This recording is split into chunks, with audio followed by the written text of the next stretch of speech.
Have you ever confirmed through careful reasoning that nothing was actually wrong and still felt the tightness in your chest that refused to agree? Have you ever been in the middle of a conversation you'd fully prepared for and still felt your hands go cold, your voice change, your focus narrow to a point? Have you ever woken already braced before a single thought had formed, as if something inside you had started without you?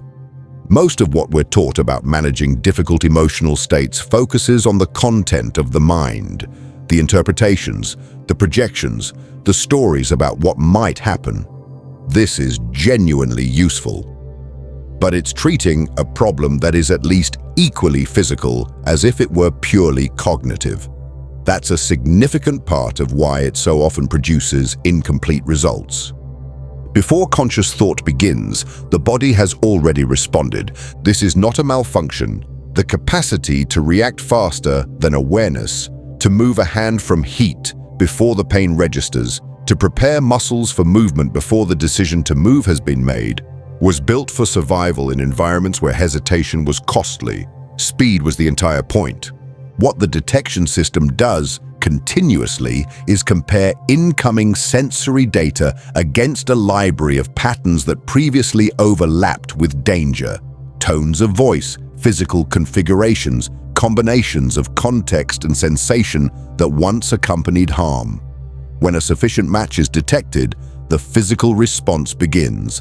Heart rate rises, respiration shifts up and quickens, blood redirects toward the limbs, hormones enter the bloodstream. All of this has happened before thought.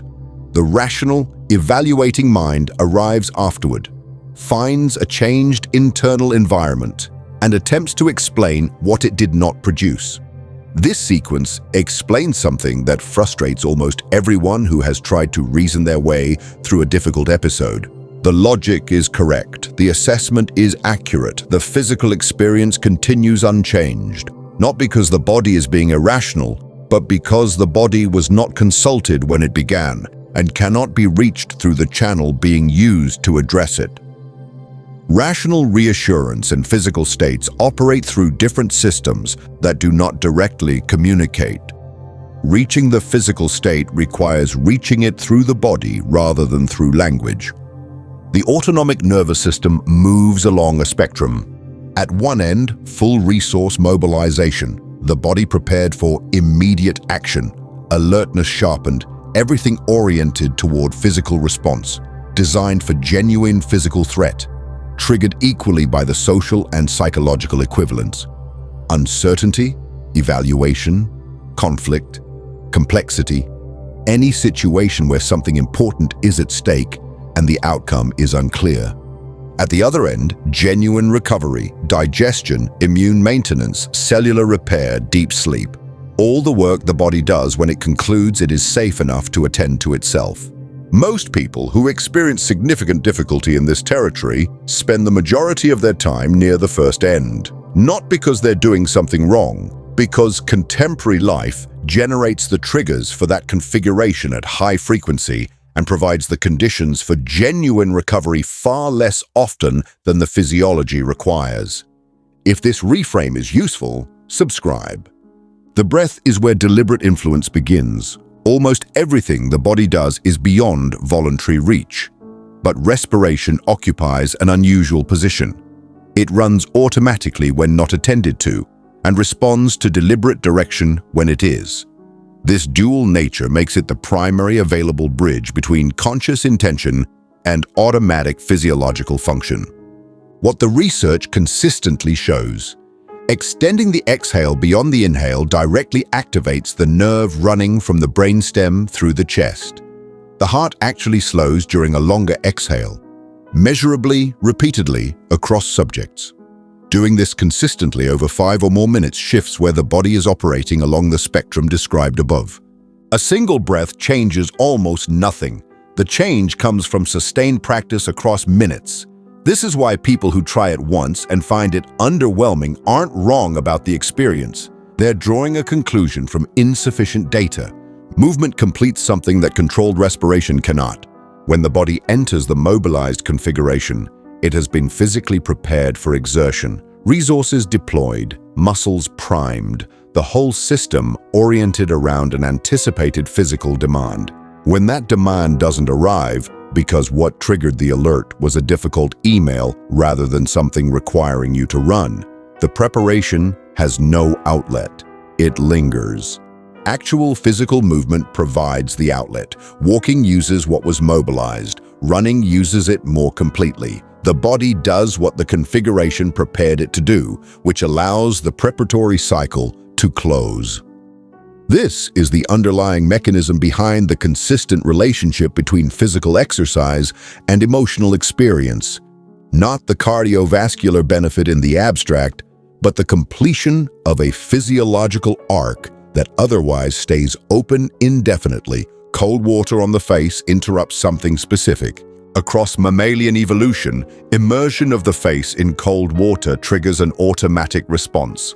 Cardiac deceleration, blood redistribution, the whole system reorienting for more efficient underwater function. This reflex is still active in humans. Applying cold water briefly to the area around the eyes and cheeks triggers it directly. The result is measurable heart rate reduction within seconds through a pathway that bypasses thought entirely. The body responds before it has the opportunity to deliberate. In moments of acute physical agitation, this produces faster change than almost any other available approach, not because it addresses the source of what activated the alert, but because it interrupts the cardiac component through a channel the body cannot override through intention. The nerve running from the brainstem through the neck and into the chest and abdomen is the primary conductor of what determines how flexibly the body moves between these configurations. Its baseline activity level correlates directly with how quickly someone recovers after activation, how genuinely they can access rest, how narrow the gap between difficulty and return to function tends to be. High baseline activity in this nerve is associated with emotional resilience in the most literal physiological sense, the capacity to be fully activated by a genuine threat and then to genuinely calm once it has passed. This baseline can be changed over time. Practices that consistently stimulate this nerve, sustained extended exhales, certain types of humming and vocalization, cold facial exposure, some movement disciplines, appear to strengthen its function across months of regular use, the way aerobic exercise strengthens the cardiovascular system across the same timescale. The implication is significant. The physical infrastructure governing all of this is trainable, not fixed. When the mobilized configuration has been the primary operating position for months or years, what happens is structural rather than episodic. The resting baseline shifts. Heart rate and muscular tension are slightly elevated at rest. The threshold for triggering full activation drops. Less input is required to push the system into high alert. Recovery between activations becomes slower and less complete. Genuine access to the restorative end of the spectrum diminishes. The word dysregulation is often used for this, though it implies malfunction. What has actually happened is adaptation. The system concluded on the basis of extensive experience that it was operating in a genuinely high-demand environment and calibrated accordingly. The calibration is coherent. It is also self-sustaining, which is why approaches designed for acute episodes tend to produce temporary relief rather than lasting change when applied to this level of the problem. Structural change requires providing the system with different sustained experience over time. Consistent evidence of safety and recovery delivered repeatedly across weeks and months, gradually shifting what the system treats as its appropriate default position. Professional support oriented toward the body, particularly somatic and nervous system-focused approaches, makes this process considerably more effective than working with it alone.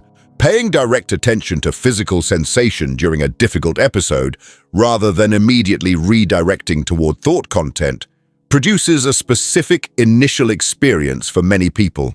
The sensations seem more intense. This is almost always temporary, and almost always a consequence of perceiving accurately what was already present. The intensity was there before. What's new is that it's being noticed directly rather than managed around through the usual redirection of attention toward thought. Accurate perception of something that was being avoided can feel initially like worsening. With repeated practice, staying with physical experience rather than escaping into interpretation, the relationship to those sensations changes. They become familiar. Familiar things lose the quality of emergency. What required urgent escape becomes survivable, and what is survivable eventually becomes informative. The gut has its own relationship to everything above that most people are never told about. A direct neural pathway connects the digestive system to the brain and runs in both directions. What happens in the gut communicates upward. What the brain and the broader nervous system registers communicates downward. This is why extended high-alert operation so reliably produces nausea, stomach pain, and digestive disruption. These are direct mechanical consequences, not coincidental occurrences, not psychosomatic in any dismissive sense. In the other direction, certain gut conditions produce changes in mood and emotional reactivity that have no external cause. The pathway runs both ways with equal effect.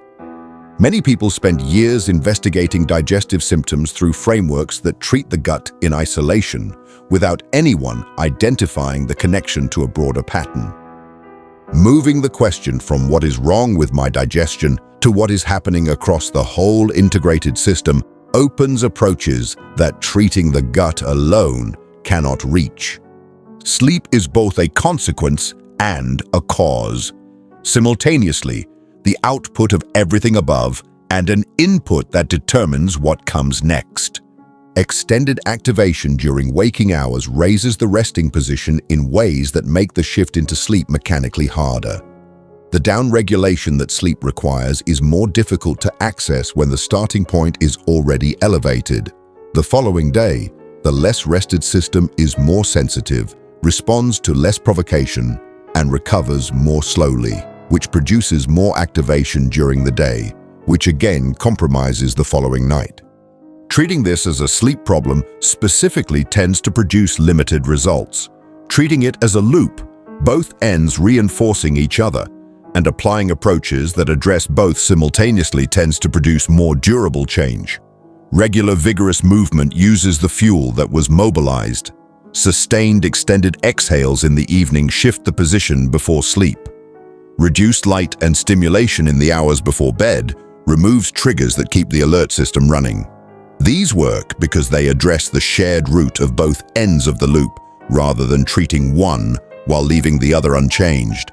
There is a specific population for whom the framing in this conversation is not just useful but close to necessary to hear.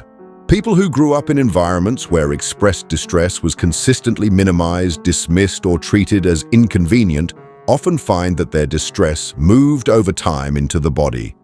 Physical symptoms, headaches, digestive disruption, fatigue, muscular tension, became the channel through which experience found a form that could not be argued with quite as directly.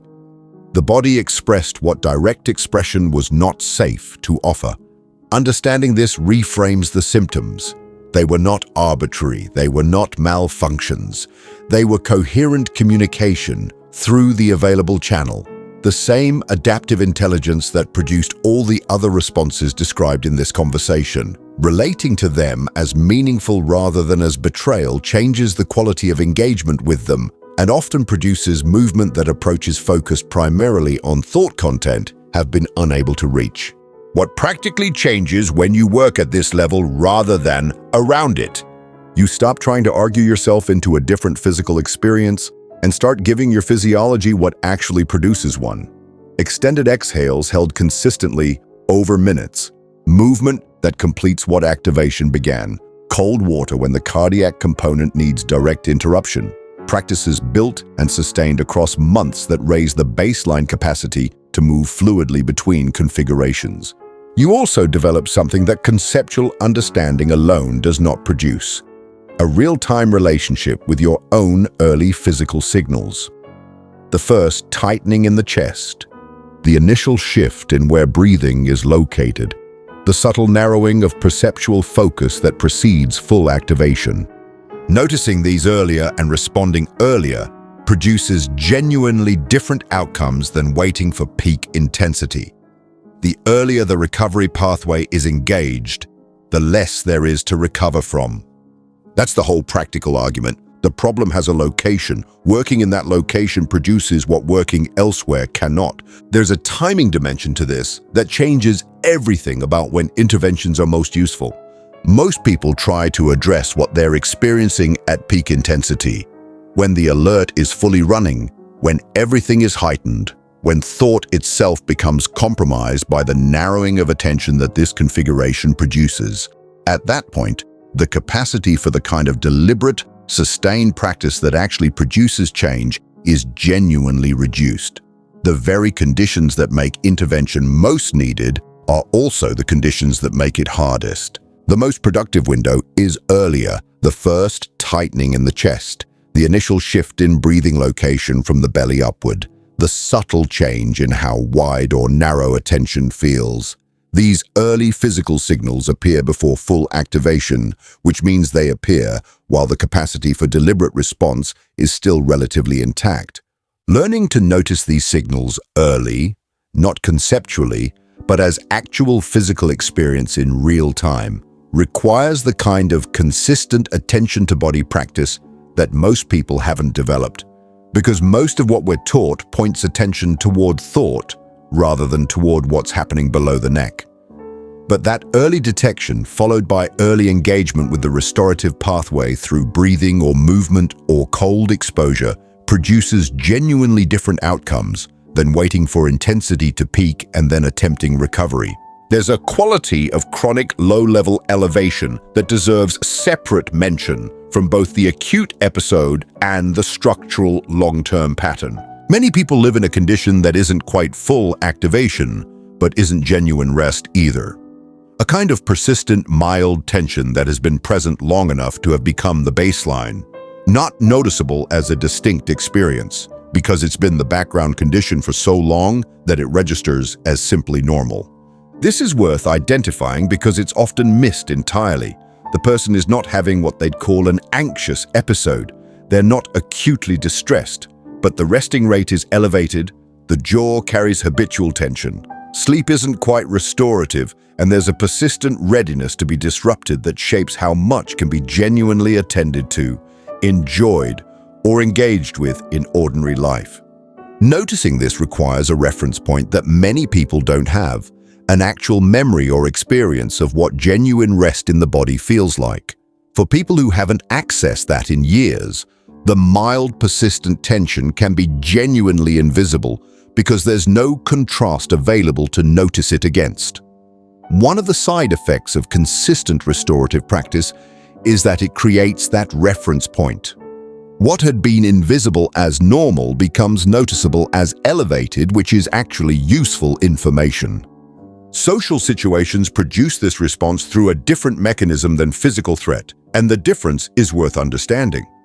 The detection apparatus described earlier wasn't only built to recognize physical danger, it was built to navigate complex social environments where standing in the group had direct consequences for survival, where being excluded from collective resources, protection, and cooperation was a genuinely life-threatening outcome.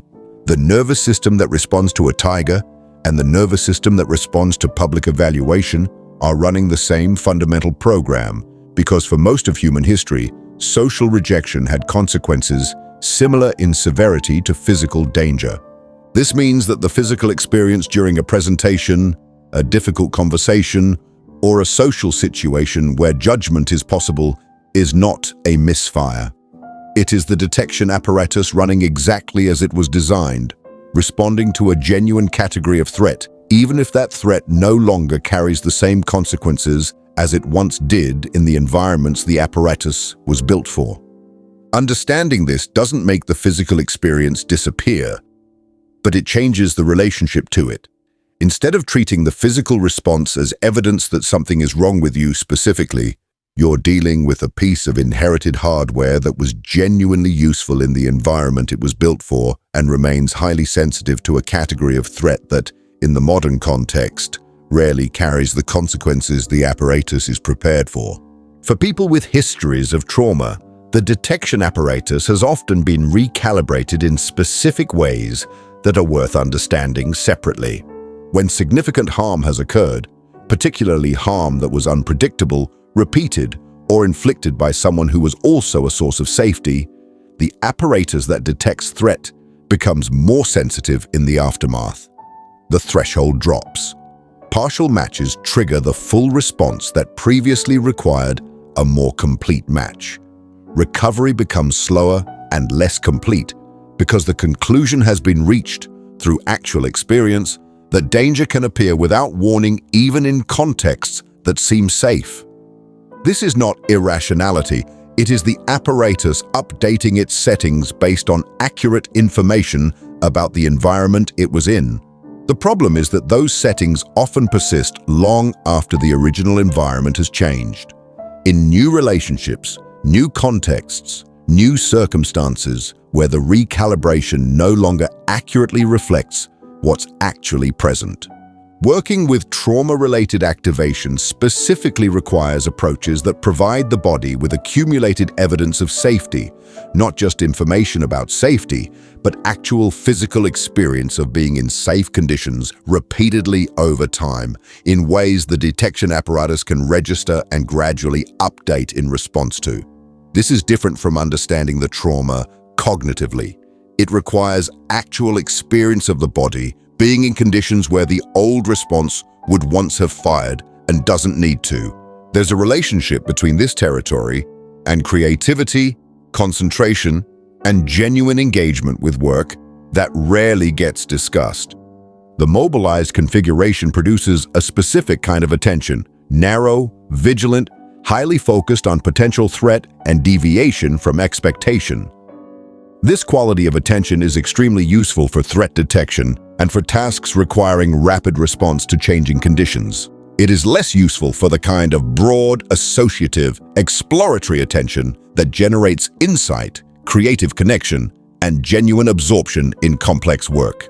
The restorative end of the spectrum produces a different attentional quality, wider, more relaxed, more available to peripheral association, more able to hold complexity without immediately collapsing it toward threat-relevant conclusions. Many of the experiences people describe as flow states or genuine creative absorption occur in this attentional mode.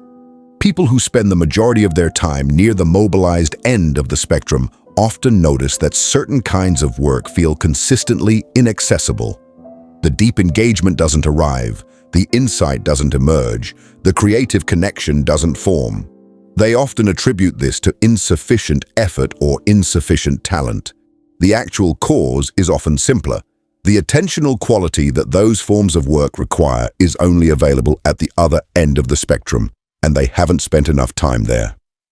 The long-term picture, what actually changes over months and years of working with this, looks different from what most people expect. They expect the difficult experiences to stop occurring, or to occur with dramatically less frequency. What typically happens is different. The experiences continue to occur. What changes is their duration and their depth. Activation that previously would have run for hours runs for 40 minutes. Episodes that previously left a residue of elevated baseline for days clear in an evening. The recovery window shortens. Genuine rest becomes more accessible. The baseline taken across a week rather than in any single difficult moment is lower. These are changes that are hard to perceive during a difficult episode but unmistakable across a longer time frame. People who have been doing consistent work in this area for a year don't describe an absence of difficulty. They describe a different quality of experience. Less overwhelm, faster return. A kind of confidence that the difficult thing will pass because it has been witnessed passing before, repeatedly, under circumstances where previously it would have persisted much longer. That accumulated experience of recovery, the body's own record of having returned from activation many times, is itself one of the most powerful influences on how subsequent activations are processed. It is not intellectual reassurance, it is physical memory. For the comments, where does it tend to appear first for you? The chest? The stomach? The jaw? Somewhere else? Locating it precisely is the first practical step. I'll see you in the next one.